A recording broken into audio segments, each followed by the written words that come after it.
देखिए, देश का बजट लोकसभा में आ रहा है और निश्चित तौर पर उत्तराखंड के लोगों की भी नज़र इस बजट पे है, क्योंकि पिछले वर्षों में उत्तराखंड के लिए कोई बड़ी घोषणा नहीं हुई है और जो घोषणाएं हुई भी वो धरातल पे नहीं उतरी, क्योंकि पिछली बार वित्त मंत्री सीतारमण जी ने कहा था कि पर्वतीय राज्यों में जहां आपदा आएगी उसके लिए बजट में विशेष प्रावधान होंगे, लेकिन 31 जुलाई को केदारनाथ धाम में जो आपदा आई, आज तक वहाँ पर आप देखिए घोड़े खच्चर वाले हों, स्थानीय व्यापारी हों, जो है मुआवजे की राह जो रहे हैं। और चाहे जोशीमठ की आप आपदा लीजिए, पूरे प्रदेश में जगह जगह आपदा आई, तो जो प्रावधान किए थे उसका लाभ जिस मात्रा में मिलने चाहिए था उस मात्रा में प्रदेश के लोगों को नहीं मिला। और वैसे भी उत्तराखंड की जनता लंबे समय से ग्रीन बोनस की मांग कर रही है, युवा रोजगार की उम्मीद में है, लगातार धरना प्रदर्शन कर रहे हैं, बेटियों की सुरक्षा के सवाल हैं, तो पर्वतीय क्षेत्रों से लगातार पलायन बढ़ रहा है।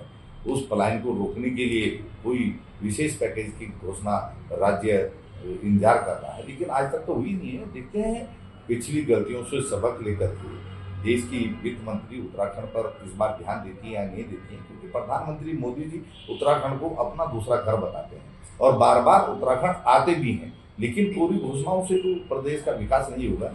तो इसीलिए बड़ी उम्मीदें हैं, महंगाई से कितनी राहत मिलती है ये भी देखने वाली बात होगी, और उद्योग पहाड़ चढ़ाने के लिए भी इस बजट में कोई प्रावधान होता है या नहीं होता, हमारे तीर्थाटन और पर्यटन को बढ़ाने के लिए क्या योजनाएं आती है, तो इस पर राज्य के लोगों की नज़र है। देखते हैं बजट आशा और अपेक्षाओं पर खरा उतरता है या फिर पिछले वर्षों की तरह राज्य की जनता को निराश करता है।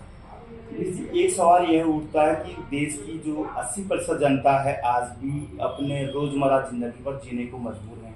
वहीं 7वां वेतनमान आ चुका है, 8वें वेतनमान की तैयारी चल रही है, लेकिन जो आम लोग हैं जिनकी हम बजट की बात करते हैं, वह बजट आप किस तरह देखते हैं? क्या इसमें उन लोगों के लिए क्या प्रावधान होना चाहिए? देखिए, आम आदमी जिसके पास कोई रोजगार नहीं है, छोटा मोटा काम धंधा करके अपने बच्चों का पेट पालता है, उसके लिए इस बजट में क्या प्रावधान किए जाते हैं ये देखने वाली बात है। क्योंकि हिंदुस्तान जनसंख्या की दृष्टि से आप देखें तो इतना बड़ा देश है, उसके लिए विशेष तौर पर एक्सरसाइज की आवश्यकता है, विशेष तौर पे नीति बनाने की जरूरत है। और प्रधानमंत्री मोदी जी जब देश की सत्ता में बैठे थे तो संसद की सीढ़ियों पे सिर नवाते हुए उन्होंने कहा था कि सरकार का काम है आम आदमी, अंतिम आदमी के लिए जो है नीतियां बनाना। लेकिन पिछले 11 सालों में उस अंतिम व्यक्ति की ओर सरकार ने झांक करके भी नहीं देखा। वो तो हताश है, निराश है। जो छोटा मोटा कारोबार कर रहा था वो भी सरकार ने उसे छीनने का काम किया है।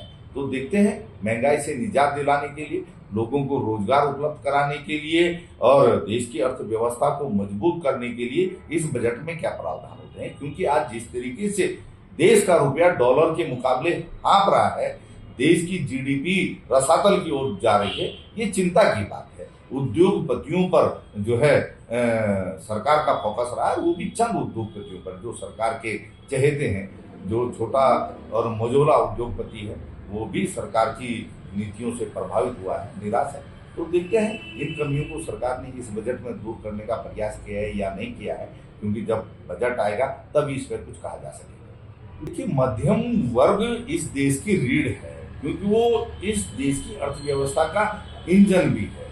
अगर उसकी ओर सरकार इस बजट में ध्यान नहीं देगी तो निश्चित तौर पर जो देश की अर्थव्यवस्था के लिए सरकार ने और जनता ने उम्मीदें लगाई हुई हैं वो चकनाचूर होंगी। टैक्स स्लैब में देखते हैं कि कितनी रियायत उनके लिए होती हैं। और सबसे बड़ी बात है जो हमारी देश की मात्र शक्ति है, गृहिणी है, क्योंकि घर का बजट उन्हीं को मैनेज करना पड़ता है। महंगाई में कितनी छूट मिलती है, घर के बजट चलाने में उनको कितनी सहूलियत मिलती है।